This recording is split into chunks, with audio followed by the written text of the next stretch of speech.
Շնորհակալություն, հարգելի փոխխոսնակ,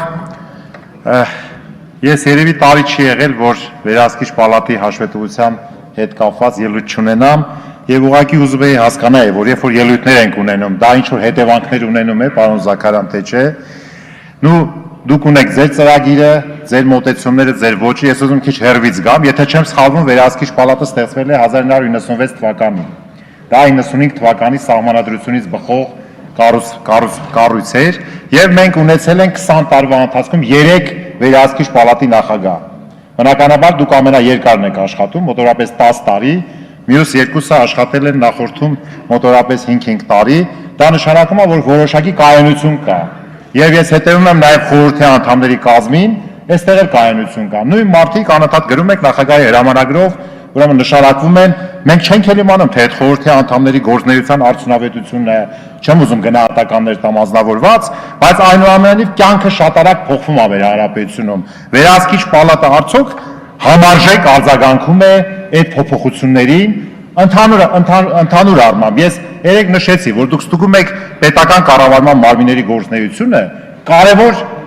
ուրեմն բաղադրիչներից մեկը մեր մենեջերների, պետական ծառայություն մատուցող մենեջերների որակն է։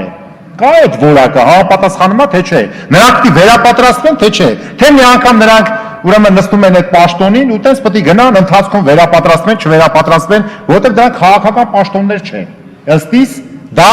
քաղաքական պաշտոններ չեն, դրանք զուտ մասնագիտական ունակություններ է պահանջում։ Ես հեռու եմ այն մտքից, որ Օքսֆորդներ եւ Հարվարդներ ավարտածները պետք է գան տեղաբաշխման, որտեղ մեր իրականությունը այլ է,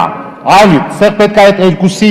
ուրեմն համակցությունը լինի անպայման, որպեսզի կենսունակ լինի։ Բայց դե ես որոշակի խնդիրներ տեսնում եմ, պարոն Նահապետյան, ես այդտեղ որոշակի խնդիրներ տեսնում եմ։ Հիմա բուն թեմային եմ անդրադառնում։ Այստեղ շատ ճիշտ նշել եք գյուղատնտեսության ոլորտի հայկական միրգ ՓԲ-ի մասին։ Հայկական միրգ ԲԲ-ն, ավելի ճիշտ, ինչքան գիտեմ հիմնադիրը Հայաստանի Հանրապետության կառավարությունն է։ Եվ դուք շատ հստակ նշում եք, որ այո, խնդրեմը այդ ԲԲ-ն է ինքնին։ Այսինքն այդ ԲԲ-ի արկայությունը խնդրեմ է։ Այսինքն կառավարությունը սխալվել է, որ հայկական միրգ ԲԲ-ը ստեղծել, կամ գոնե այն մասով է սխալվել, որ այդ հայկական միրգ ԲԲ-ն այդ փողերը նպատակային չի օգտագործել։ Ես շատ լավ գիտեմ, շատ ծանոթ եմ նրա գործունեությանը, նա պետք է վերցներ յուղացիներից հողեր օգտագործման 25-75%-ային հարաբերությամբ 25%-ը պետք է յուղացիներ մոտ մնային եկամտի, 75%-ը գար պետությանը եւ վերցրել է վարկային դուք կճշտեք կասեք, եթե այդպես չէ։ Եվ մի քանի տարիների ընթացքում պարզվել է, որ արդյունավետ չի օգտագործվել այդ գումարները, հա, արդյունավետ չի օգտագործվել։ Հիմա ինչի մասն է խոսքը, այսինքն որոշակի կառավարությունում կան մարդիկ, որ դի պատասխան տան, թե այդ ԲԲ-ն ինչի համար են ստեղծել։ Եվ դուք ասում եք, որ դադարեցնել, ասենք, թե 80 հեկտարի շահութաբերությունը ցածր է, չգիտեմ 20 հեկտարի շահութաբերությունն է ցածր։ Այսինքն մենք պետք է հասկանանք, թե այդ ԲԲ-ն ինչի համար է ստեղծվել։ Եթե պրոյեկտը սխալ է եղել, մեխանիզմ պետք է լինի դա ուղղելու։ Եթե չկա այդ մեխանիզմը, ուղղակի մենք արձանագրում ենք, որ սխալ է, դա շատ վատ է։ Դա նշանակում է վարկային ծրագիրը իր նպատակին չի արժանացել։ Սա մեկ։ Այսինքն ես երբ որ ես ձեզ ասում եմ, որ դուք գնահատականներ դրեք, դուք ասում եք, սա մեր տիրույթում չի, մենք դրանով չենք զբաղվում։ Բայց այդ դեպքում եթե չենք զբաղվում, ով պետք է զբաղվի դրանով։ Այսինքն դուք կառավարման համակարգի վերջին օղակն եք, վերահսկողությունն է։ Ուրեմն հաշվառման, պլանավորման, կազմակերպման հետ միասին վերահսկողությունը վերջի օղակն է։ Եթե դուք օտարված եք ընդհանուր կառավարման համակարգից, ասեք իմանանք, այսինքն առանձին գործող մի գործառույթ եք անում, որը ոչ մի կապ չունի այն պլանավորման կամ կազմակերպման հետ։ Սա միասնական կառավարման համակարգ է։ Եվ օրինակ, մի օրինակ եմ ասում, դուք ազգային ժողովի տիրույթում գտնվող դրա համար հաշվետու եք, կառույց եք։ Մենք ունեցել ենք այս 4 տարվա ընթացքում, որ պատգամավոր եմ 12 թվականից, մեկ ժամանակավոր հանձնաժողով, դա գազի հանձնաժողովն է եղել։ Լավ, գազի հանձնաժողովը իր ուրեմն 1000 քանի էջ, 10 քանի հազար էջ ստեղծեց իր առաջարկները տվեց եւ դա ուղղեց տարբեր մարմինների։ Հիմա դրա մասին 1-2 բառով կասեմ։ Հնարավոր է, որ ես առաջարկում եմ ուղղակի, եթե ցանկությունն եք անելու, որ դուք ձեր ծրագրերում նախատեսեք այդ գազի եւ էներգետիկ ոլորտի ուսումնասիրությունները ելնելով այդ ժամանակավոր հանձնաժողովի հարցադրումներից։ Այսինքն կարելի է նախ թե այս երկու մարմինները մեր ժամանակավոր հանձնաժողովը եւ դուք էլի օտարված անկախ ինչ-որ մարմիններ են, դրանք իրար հետ կապ չունեն։ Մենք մեր համար առաջարկներ ենք անում, պատկան մարմինները բանի տեղ կդնեն, չեն դնի, դուք էլ ձեր համար ուրիշ ոլորտներ եք ուսումնասիրում։ Այսինքն, դուք որ նշեցիք, որ ուրեմն սոցիալական ծառայություններն եք ստուգել, ավելի ճիշտ ներողություն, շինարարության ոլորտի ձեռնարկությունները եւ արձանագրում եք շատ, որ ծավալային հավելագրումներ չկա։ Եթե մենք հետ գնանք 5 տարի առաջ ատկապների մասին խոսենք շինարարության ոլորտում եւ այսօր կասեք մեծ առաջընթաց ունենք տեղ,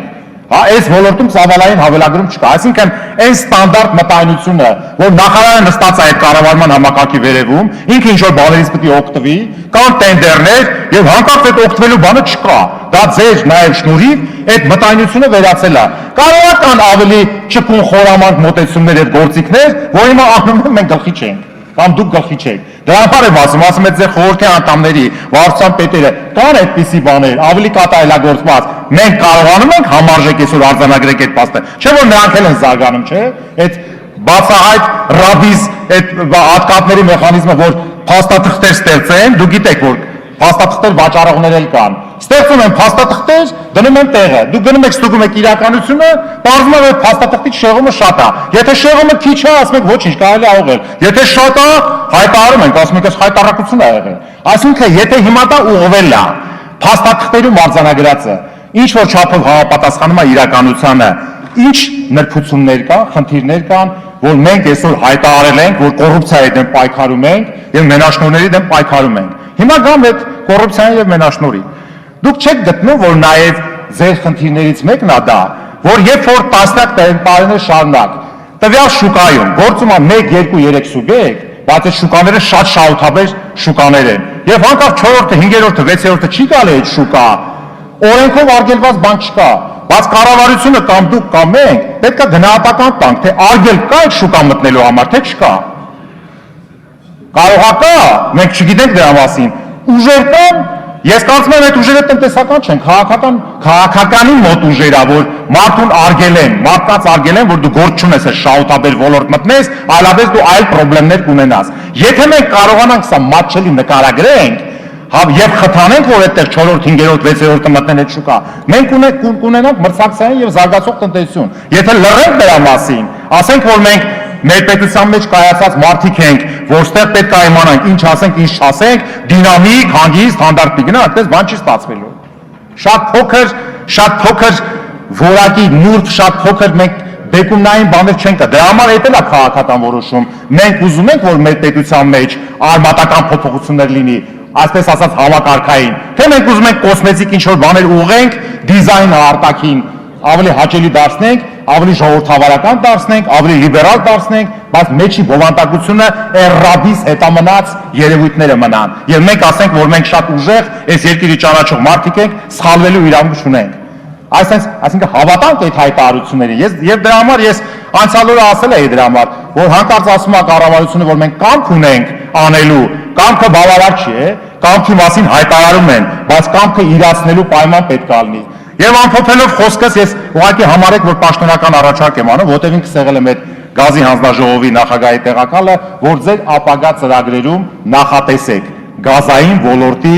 ուրեմն ուսումնասիրությունները, հատկապես սակագնի ձևավորման ամբողջ գործընթացը, որտեղ սակագնում նախատեսված են մի չափեր, կորուստների մասով, չգիտեմ, գնումների մասով, պահպանման շահագործման ծախսերի մասով, ամորտիզացիայի մասով, բայց իրականությունը շատ հեռու է։ Եվ տարիներ շարունակ այդ շեղումները մենք արձանագրում ենք, բայց սայլը տեղից չի շարժվում։ Կոնկրետ ձեզ առաջարկ, ուսումնասիրեք գազի եւ էներգետիկ ոլորտը նախատեսեք ձեր ծրագրերում։ Ես նայել եմ այն ինչ որ դուք արել եք էներգախնայողություն բարձրավոր, խոսքը դրա մասին չի, որ հաշվետվության մեջ կա։ Այսքանը։ Տերան